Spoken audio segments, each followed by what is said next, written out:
Magical money stone, गरीब का नसीब।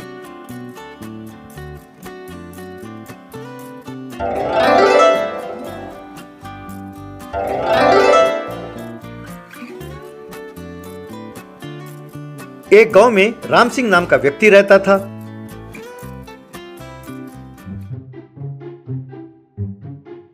वो लोगों को विश्वास दिलाता था कि वो बहुत बड़ा ज्योतिषी है और जो कुछ वो कहता है सब सच होता है। यूं लोगों को विश्वास दिलाकर उनसे वो पैसे लेता था।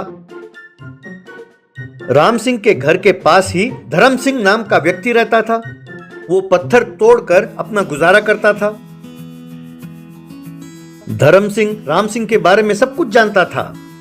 वो राम सिंह की बिल्कुल परवाह नहीं करता था। राम सिंह को इस बात का गुस्सा था कि सारा गांव उसको मानता है पर धर्म सिंह उसकी बिल्कुल परवाह नहीं करता। एक दिन धर्म सिंह का दोस्त लोकनाथ दुखी होकर एक पेड़ के नीचे बैठा था। क्या हुआ लोकनाथ, तुम इतने दुखी क्यों हो? क्या बताऊं यार, मेरे बेटे की शादी की समस्या है। उसके लिए कई रिश्ते देखे पर उसे कोई पसंद आता ही नहीं। इस चिंता में कि इस जन्म में उसकी शादी होगी ही नहीं, मेरी पत्नी ने खाट पकड़ ली है। उसकी कुंडली ले जाकर राम सिंह को दिखाया तो उसने कहा कि इसकी कुंडली में खोट है और हवन करना होगा जिसके लिए 1 लाख रुपए खर्च होंगे। देखो सोमनाथ, मैं इस कुंडली ज्योतिषी वगैरह में विश्वास नहीं करता। अगर तुम बुरा ना मानो तो मैं तुम्हें एक अच्छी बात कहता हूँ, सुनो। तुम्हारे बेटे राहुल को श्रीधर की बेटी काजल बहुत पसंद है, इसीलिए तुम जितने रिश्ते देखते हो वो उसे पसंद ही नहीं करता। तुम पैसे वाले हो, तुम्हारा बेटा जानता है कि श्रीधर गरीब है और तुम उसकी बेटी को अपना बहू नहीं बनाओगे, इसीलिए राहुल ये बात तुमसे नहीं करता है। तुम संपत्ति की बात छोड़ो और उन दोनों की शादी करा दो। काजल बहुत सुशील लड़की है। राम सिंह को बहुत गुस्सा आया ये सोचकर कि धर्म सिंह की वजह से उसका 1 लाख रुपए जाता रहा। उसने अपने मन में ठान लिया कि वो किसी न किसी तरह धर्म सिंह का नुकसान जरूर करेगा। वो धर्म सिंह से, मैं सोचता हूँ कि लक्ष्मी देवी की एक पत्थर की मूर्ति बनवाऊं। अब उसके लिए एक उपयुक्त पत्थर तुम्हें ही चुनकर तोड़कर देना होगा। यही तो मेरा काम है साहब, मैं जरूर करके दूंगा।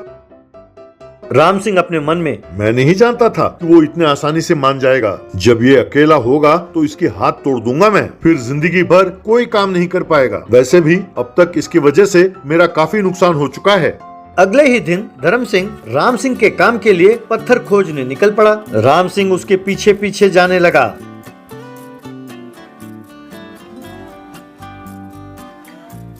एक जगह धर्म सिंह को एक बड़ा और उपयुक्त पत्थर दिखाई दिया। बड़ी श्रद्धा पूर्वक धर्म सिंह उस पत्थर को तोड़ने लगा।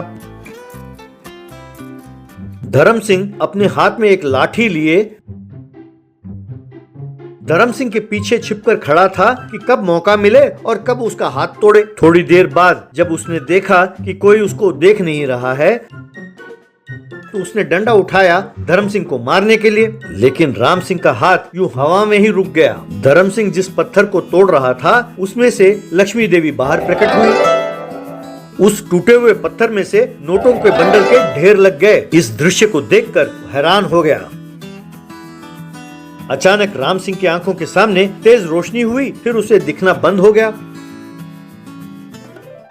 तुम अपने काम को ही पूजा मानकर कितने साल तक काम करते रहे और जो कुछ तुम्हारे पास था उसी में तुम लोगों की मदद करते थे, सबको अच्छे अच्छे सलाह दिए। फलस्वरूप जिस पत्थर को तुम तोड़ रहे हो मैं उसे जादुई पत्थर में बदल देती हूँ। अब से जितना धनराशि की तुम इच्छा करोगे इस पत्थर में से प्रकट होगा। धर्म सिंह ने माँ को प्रणाम किया।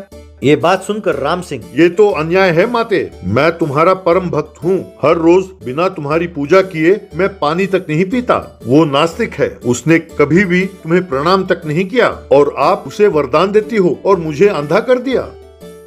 तुम भक्ति के नाम पर भोले लोगों को डरा धमका कर उससे पैसे लूटते हो। तुम तो इधर आए भी तो धर्म सिंह को हानि पहुँचाने, इसीलिए तुम्हें ये सजा मिली है। उस राम सिंह को क्षमा करके उसकी आंखें लौटा दीजिए माँ। देखा राम सिंह, तुम उसको हानि पहुंचाना चाहते थे और वो है कि तुम्हारा भला चाहता है। भक्ति का मतलब ये नहीं कि पूजा के नाम पर पैसे खर्चा करो। दूसरों की सहायता करना ही सही मायने में भक्ति है। क्योंकि धर्म सिंह ने तुमको माफ किया, मैं तुम्हारी नजरें लौटा रही हूँ। अब दोबारा से ज्योतिषी और कुंडली के नाम पर अगर तुमने लोगों को लूटा तो मैं हमेशा के लिए अंधा कर दूंगी। कहकर वहाँ से अदृश्य हो गई। धर्म सिंह उन नोटों के बंडल उस जादुई पत्थर को लेकर अपने घर लौटा। राम सिंह ने धर्म सिंह को धन्यवाद कहा। का होममेड फरारी। बुंदेलखंड में राजेंद्र नाम का एक कबाड़ी रहता था। वो कबाड़ी का काम करते करते वहां पर पड़े लोहे के सामानों से वो व्हीकल्स बनाता रहता था। एक दिन राजेंद्र के पास उसका दोस्त तरुण गोगोई आया। क्यों यार, आजकल क्या कर रहे हो? इस गांव में आकर तुम तो हमें भूल ही गए। अरे यार, चाहे आदमी जितना बिजी क्यों ना हो, अपने गांव को तो नहीं भूलता ना। वैसे इस क्रैप के धंधे के बारे में तो तुम जानते ही हो, पता नहीं चलता कि माल कब आता है, इसीलिए 24 घंटे उनके लिए तैयार रहना पड़ता है। इतना ही नहीं यार, जैसे ही माल हाथ आए तो उसे भेज देना पड़ता है, नहीं तो अपने जेब से पैसे भरने पड़ते हैं। हाँ यार, सुना है। ये सब तो ठीक है यार, बहुत जल्द मेरी बहन की शादी होने वाली है। मैंने सोचा आकर तुम्हें न्योता दे दूं। अरे यार, बहन की शादी हो और मैं ना आऊं, ऐसा हो सकता है भला? मैं जरूर आऊंगा यार। चलो यार, जाकर चाय पीते हैं। कहकर दोनों चाय की दुकान पर गए और चाय पी रहे थे कि वहां पर भुवन नाम का व्यक्ति अपने फेरारी कार में पहुंचा। उसे देखकर तरुण, सर, आपका कार बहुत बढ़िया है सर। ये कितने की होगी सर? कितने की होगी? अरे अरे, तुझ जैसे 1 करोड़ गरीब लोगों को खड़ा करके हर एक के सर पर 10 रुपए का नोट रख दे तो जो कीमत बनेगी वो है इसकी कीमत। अरे इतना ही नहीं, ये तो तुम्हारी खुशकिस्मती है कि तुमने अपनी जिंदगी में ये फेरारी कार देख लिया, इसलिए दोबारा इस कार का नाम भी अपने होंठों पर आने ना देना, समझे? सर, मेरे दोस्त ने आपसे पूछा क्या था और आप जवाब क्या दे रहे हैं? उसने ये सोचकर कि कार अच्छा है आपसे पूछ लिया। हो सके तो उसके बारे में बताना, ये कहकर कि मैं बिजी हूँ, चुपचाप जाओ। पर अगले की यूं निंदा करना गलत बात है। अरे बड़े आगे तुम इसकी तरफदारी करने, डुप्लीकेट कार मास्टर। अरे तुम राजेंद्र हो ना? सुना है कि तुम ये कबाड़ी के धंधे के साथ साथ कोई भी गाड़ी देख लो तो उसका डुप्लीकेट बना देते हो। हाँ, बिल्कुल करता हूँ। ऐसा करना मुझे बहुत अच्छा लगता है। क्यों, आपके लिए भी एक फेरारी कार बना के दे दूं? हेलो मिस्टर, ज्यादा बकवास ना करो। ये कोई खटारा कार नहीं है कि इसे देख लिया और बना दिया। इसे फेरारी कहते हैं। इसके दर्शन करना ही तुम्हारा सौभाग्य है। इसे छूना और भी बड़े सौभाग्य की बात है, और इसे चलाना तो समझो तुम्हारा जन्म धन्य हो गया, समझे? अरे साहब जी, आप बस बोले जा रहे हो, मैं करके दिखाऊंगा। लग गई शर्त? बोलो क्या शर्त है? अरे यार, क्या शर्त लगाएगा ये? जैसे ही तूने कहा कि कार बनाकर दिखाएगा तो इसके तो हाथ पांव कांपने लगे। अब तो ये सोच रहा है कि यहाँ से कैसे खिसके। वैसे भी ऐसे फालतू लोगों के साथ हम क्यों डिस्कस करें यार। चलो चलते हैं। ए, तुम दोनों यूं डींगे मार रहे हो जैसे तुम दोनों हीरो हो। ठीक है, अगर तुम्हें दम हो तो मेरे फेरारी कार जैसा ही एक कार बनाकर दिखाओ, तब मैं तुम्हारा कार ले लूंगा और अपना कार तुम्हें दे दूंगा। अगर ये नहीं हुआ तो तुम्हें गांव छोड़कर जाना होगा। बोलो मंजूर है? कहकर वहां से चला गया। बाद में राजेंद्र अपने कबाड़ी के दुकान में आया और कई महीने कड़ी मेहनत करके एक एक सामान जोड़कर उसने फेरारी जैसा कार तैयार किया। जब फेरारी कार तैयार हो गया तब राजेंद्र के पास तरुण पहुंचा। अरे यार, तेरी फेरारी तो उस भुवन की फेरारी से बहुत अच्छी है। अरे यार, तू तो बहुत ही टैलेंटेड है यार। चलो चलते हैं भुवन के पास, उसे ये फेरारी देकर उसका असली फेरारी ले लेते हैं उससे।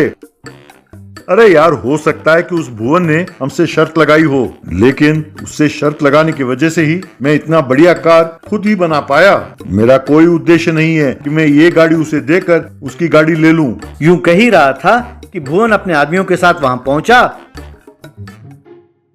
Rajendra, I love you brother, तुम मुझे बहुत पसंद आए। मैं तुम्हारा फैन बन गया हूँ, क्योंकि ये जानकर कि तुमने फेरारी का डुप्लीकेट बनाया है, उसका नाश करने में अपने आदमियों के साथ आया था, पर तुमने इतनी कीमती कार को ठुकरा दिया और अपने दोस्त से ये बात कही। तुम वाकई ग्रेट हो। तुम एक बात याद रखना, जब भी तुम्हें किसी भी चीज की जरूरत हो, मैं हूँ तुम्हारा फैन, तुम्हारी मदद करने के लिए। बाय दोस्त। कहकर वहां से चला गया।